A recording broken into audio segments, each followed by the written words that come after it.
I'm Matt. I'm Shane. And if you like what you hear, make sure you hit that thumbs up button real hard and make sure you subscribe to Comic Movie Marks. And also click that little bell for all of the notifications. Whee! Always remember, if Trailer Trash can do it, anyone can do it. You've got a friend in me. And all I could think is, thank goodness they found you as Aquaman, because I can't imagine anyone else in the role. Thank you, Zack Snyder. I just loved Aquaman in the Justice League. Am I right? He's just the coolest. Yeah, Zack did a great job. Thank you. Your passing, boy, you got a friend in me. I think I'm coming straight from Justice League. Like, are we talking day after, week after? Yeah, because in Zack's cut. Some fans are obsessed with the so-called Snyder cut of Justice League, like an alternate cut. Yeah. Are you, I'm obsessed with it too. Are you? Yeah. What's your take on that? Like, do you want to see a different version eventually at some point, or is there a different version? That's just one thing that sucks with our business, where you just can't speak your mind, but yeah. Okay. Fuck yeah. Okay, fair enough, we'll keep it at that.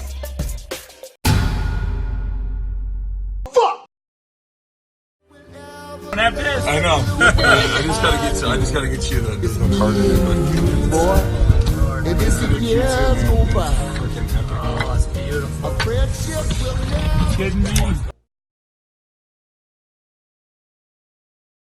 hello and welcome everyone to another sick episode of Comic Movie Marks. Oh yeah, we have some exciting news coming from Jason Momoa and Zack Snyder, and somewhat regarding the Snyder Cut.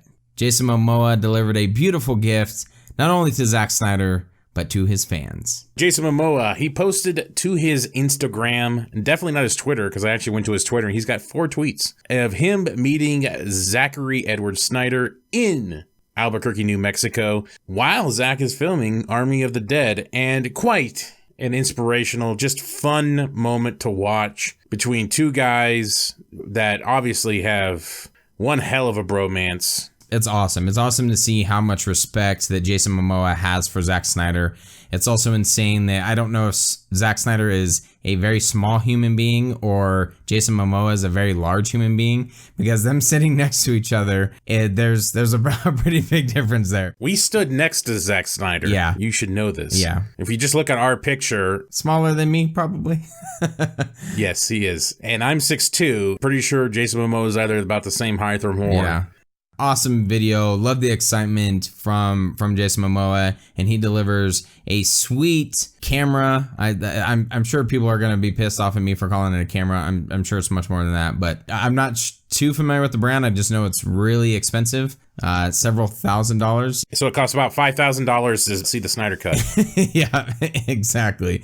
So just awesome. Like I love seeing stuff like that, especially Snyder's fans. We feel so much admiration towards the guy, and it's awesome to see how thankful people are, like Jason Momoa, and some of the other cast members that have just shown and expressed kind of their gratitude. And I think, to backtrack a little bit, this is what, when a lot of the stuff was first happening and then Justice League first came out, this is what we were hoping to see. It was more of just people showing their support for Snyder, similar to what we saw with Dave Bautista and James Gunn. If you followed any of that drama when James Gunn got released, it's just awesome. It's really cool to see just the admiration and, as Matt put it, the bromance between these two. So let's talk about his caption, because this is what's really making the headlines more than anything, even though I think the hug is more important. We've all made this typo, I think, at some point. Your phones or something like that, your hands move faster than you think. They all make this terrible typo. I've made it before, but he puts the Snydercut, which is a whole different movie. And this is the first thing he kicks it off with, was the Snydercut.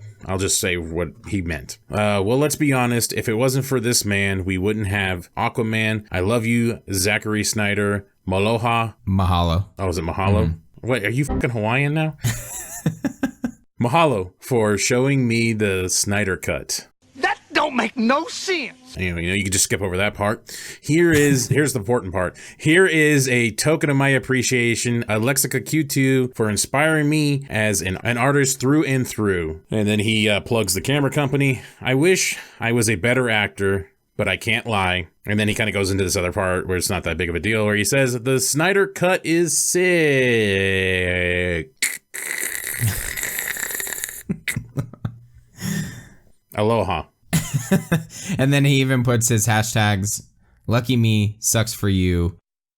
So let's talk about the camera and everything that, it's just awesome. All the stuff this thing can do. Obviously, Zack Snyder was totally stoked. The features that it has. Let's check out the features. All right. Okay. So let's talk about... and seriousness. And as for anything Jason Momoa does, his caption on Instagram truly blew up the internet.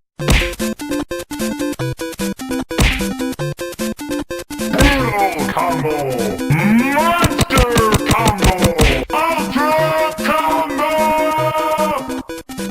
Y'all think they don't exist, they don't exist! The Snydercut doesn't exist! As Stephen Colbert put, the first person to ever publicly admit that they have seen the Snyder Cut, which, when you think about it, is like, well, shit, yeah, that's true. He is the first person to ever say he's seen the Zack Snyder Cut.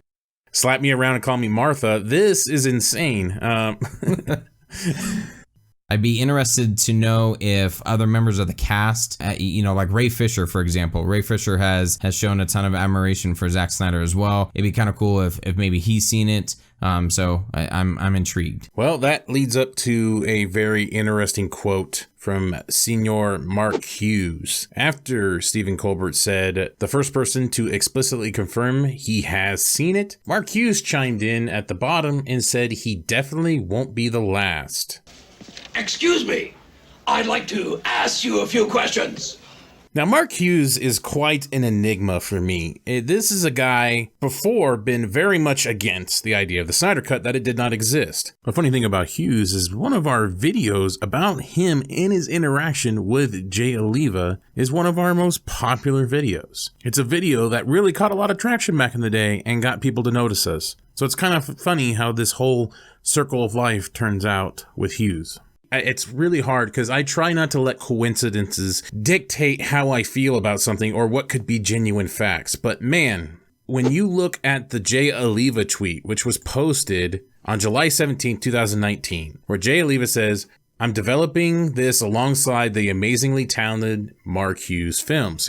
Almost exactly 2 weeks later, Mark Hughes puts out the first of many tweets saying, for a couple of years, I believed the official line that only an assembly cut existed, till I saw and heard proof a couple of other cuts do exist. But now that I know I had false/incomplete info and another cut exists, I feel I have to correct the record since I was a voice denying it. And the truth shall set you free!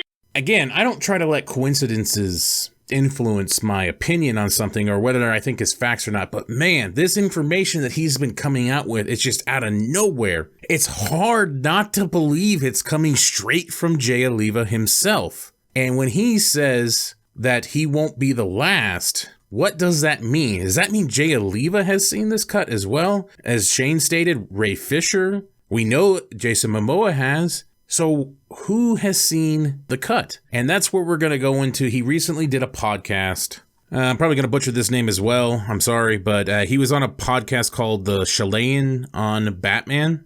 And a lot of tidbit of information came from this one. Not only does he publicly state how poorly WB treated Zack Snyder, but he also talks about how that knee-jerk reaction that we all saw, that we all were confused about from Warner Brothers, was really a Kevin Tsujihara thing. It's obvious to me, and I think it's pretty obvious to anybody that's listening to this podcast and that's followed what happened with DC, that a lot of the problems that came about with the building of their cinematic universe, including the reactionary tendency to keep changing back and forth every time, that's what led to the changes with Justice League and to Zack Snyder departing as he and Deborah Snyder kind of overseeing the DC universe.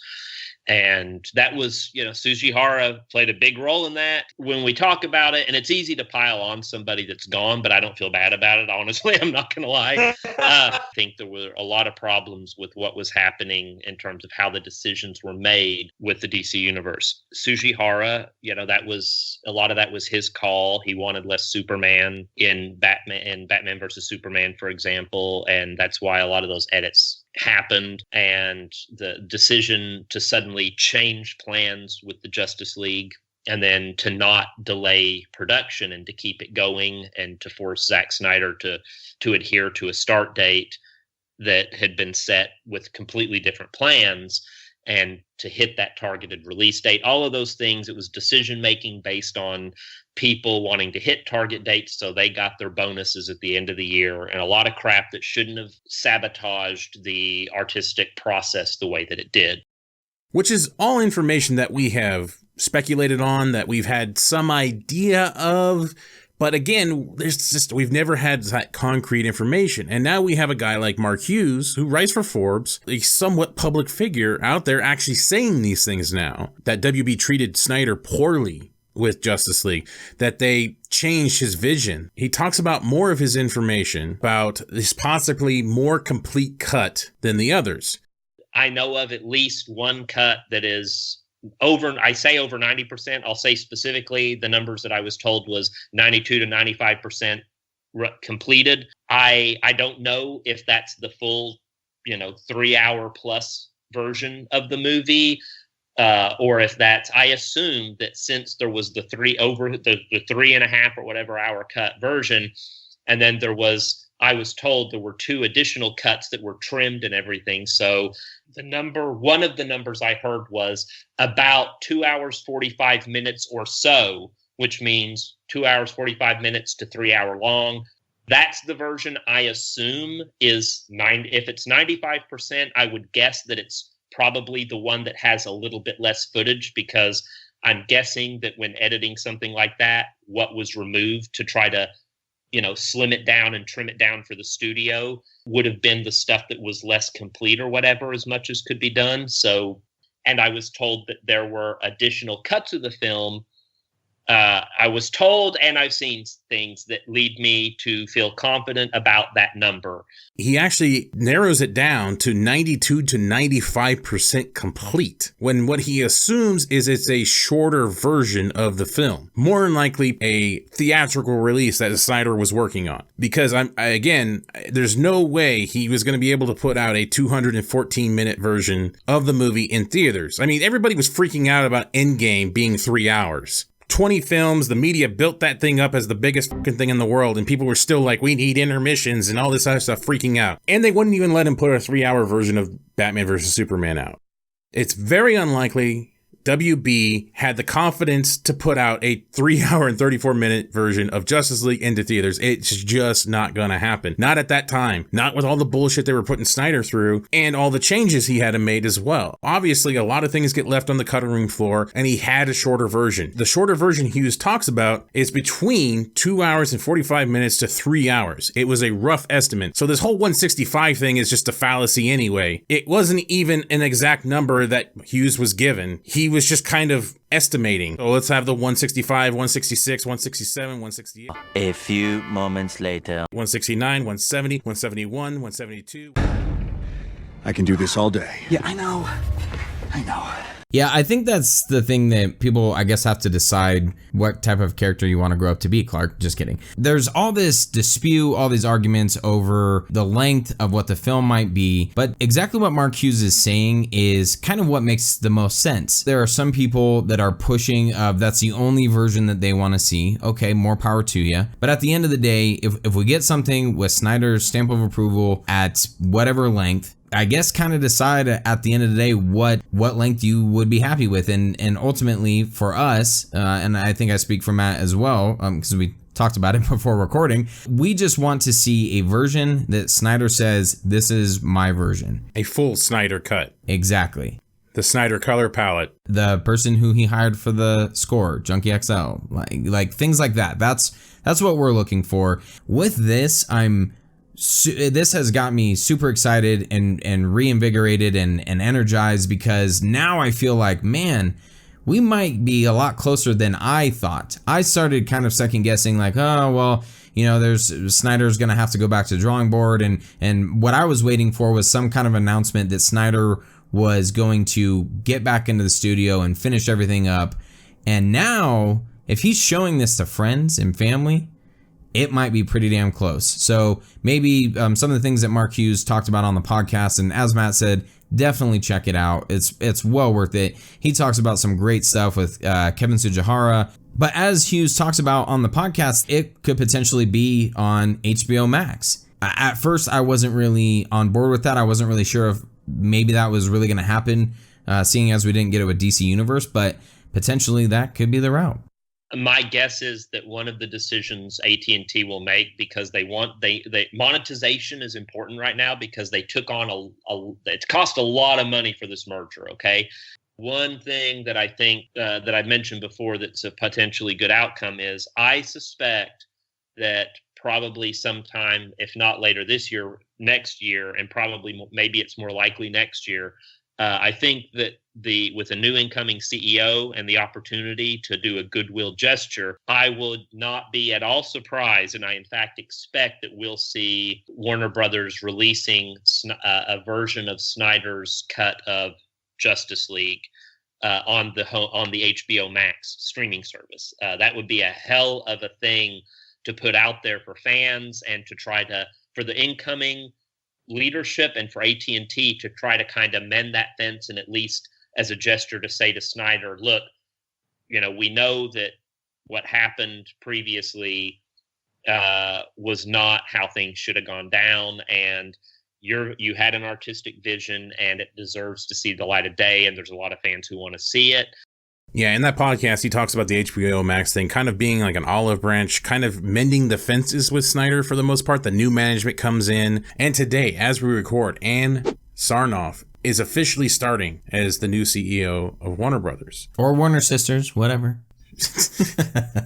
New management come try to make some of this right. Toby Emmerich is still there, but maybe somebody could kick him in the balls and just kind of let him stay in the corner somewhere. Hughes is very adamant about HBO Max being a great possibility for the Snyder Cut. In this podcast, he's talked about it, and even in tweets, he's talked about it. At one of his tweets saying, I bet good money it's one of the offerings on the upcoming AT&T/WB streaming service, HBO Max. He's very persistent on this, that it could be a possibility. His idea is more likely whatever the most complete version is would be the version put on HBO Max. Whatever the length of it is, obviously probably the most complete version is going to be put on there. Now it becomes a question, if it is a shorter version that's more complete, is Snyder going to be okay with that? And again, like we've said before, whatever version we get, I'm pretty sure Snyder has to sign off on, and that's going to have the Snyder seal of approval, and that's all I need. If it is the shorter version and eventually this could lead up to the 214 cut, I'm down for that, because that's double dipping and that's double Snyder. I can definitely do a double feature of Snyder, but we'll have like one great version and possibly even a greater version to compare to, which sounds like a double win for me in the end of the day. All for a subscription to HBO Max, which I sound like I just plugged fucking HBO Max. That sounds great. Yeah, exactly.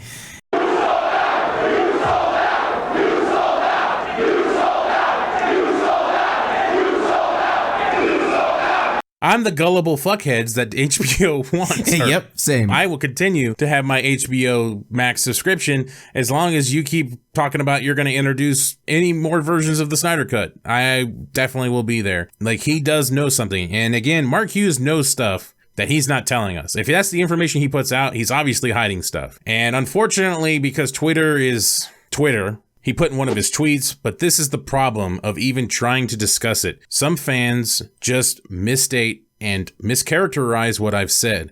So they run around saying absurd things thinking they're making a point when they aren't. It's why I'll simply not pass along any more info I get about this from now on. And I'm trying not to put too much emphasis on Mark Hughes. The fact that it was 2 weeks after that tweet from Jay Oliva is just fascinating to me. I think Jay Oliva is using Mark Hughes as a mouthpiece. Truly believe the NDA has held Oliva back from saying so much, and he's already said a lot for us, given us tons of information, but to Hughes, it's unfiltered. And I'm trying not to let the coincidence influenced me too much, but man. Okay, Ron.